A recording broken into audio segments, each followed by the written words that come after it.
দ্বিতীয়বার পুজো দেওয়ার পরে আমরা ওখানে বেশ কিছুক্ষণ সময় বসে থাকি, কারণ বাইরে খুব জোরে বৃষ্টি চলছিল। নারকেল দিয়ে পুজো দিয়েছিলাম আর ওখান থেকে প্রসাদ দিয়েছিল সুজি। ওখানে বসে বসেই আমরা সেগুলোকে খেয়ে নিলাম।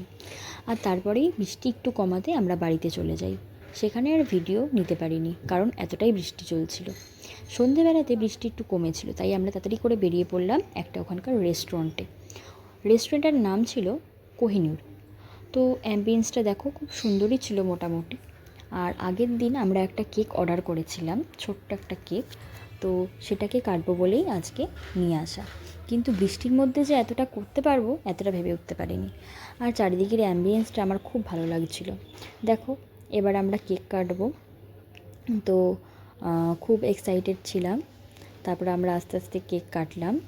ভিডিওটা ভালো লাগে ভিডিওতে লাইক, কমেন্ট অ্যান্ড সাবস্ক্রাইব করে দিও। দেখা হচ্ছে নেক্সট ভিডিওতে। টাটা।